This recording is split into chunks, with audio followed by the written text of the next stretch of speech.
এই কারণেই তো আমাদের আম্মা জান খাদিজাতুল কুবরা রাদিয়াল্লাহু তাআলা আনহা, আল্লাহু আকবার, আরবের ধনাঢ্য ব্যবসায়ী মহিলা। ও মা বোনেরা, আপনারা পর্দার আড়াল থেকে ভালো করে একটু কান দিয়া শোনেন। আম্মা জান খাদিজা ছিল আরবের ধনাঢ্য ব্যবসায়ী মহিলা। তার সম্পদ কেমন সম্পদ ছিল, কোন কোন বর্ণনায় আসছে আম্মা জান যখন আল্লাহর নবীকে বিবাহের প্রস্তাব দেয় তখন আম্মা জানের কাছে 40 মণ স্বর্ণ ছিল। আল্লাহু আকবার। কত মণ স্বর্ণের মালিক? 40 মণ স্বর্ণের মালিক আম্মা জান, আরবের ধনাঢ্য ব্যবসায়ী মহিলা। আরবের এত সম্পদশালী মহিলা, আম্মা জানের মতো এত সম্পদশালী মহিলা আরবের মধ্যে একজনও ছিল না। সে অবস্থায় এসে আল্লাহর নবীকে বিবাহের প্রস্তাব দিলেন।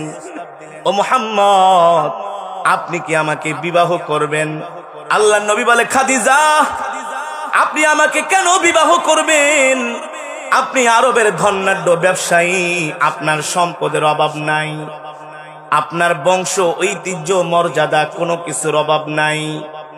আপনি একে তো সম্পদশালী, দ্বিতীয়ত ব্যবসায়ী, তৃতীয়ত আপনার রূপ লাবণ্যের কোনো কমতি নাই। আপনি আমার মতো একটা গরিব মানুষকে কেন বিবাহ করবেন?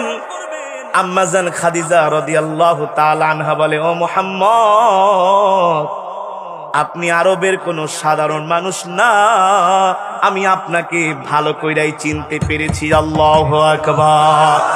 একটা কথা আছে, রতনে রতন চিনে, ঠিক কিনা বলেন?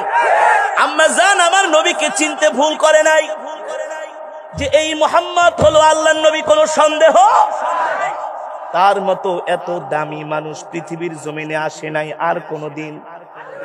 তিনি হলো দোজাহানের বাদশা। আল্লাহু আকবার। আম্মা জান আল্লাহর নবীকে চিনতে ভুল করে নাই। নবীজি বলল, খাদিজা কেন বিবাহ করবেন? বলে, আমি আপনাকে এই জন্য বিবাহ করতে চাই, আপনি কালেমার দাওয়াত দেন, আমি আপনার সহযোগী হব। সুবহানাল্লাহ। আমি আপনার পাশে থাকবো, আপনাকে হেল্প করব। আপনি কালেমার দাওয়াত দিবেন, আমি আপনাকে ভাত রান্না করে দিব, আপনার কাপড় ধুইয়া দিব, আপনার খেদমত করব।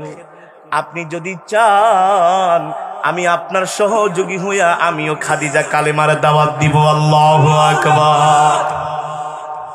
আল্লাহর পয়গম্বরের সাথে আম্মা জানের বিবাহ হয়ে গেল।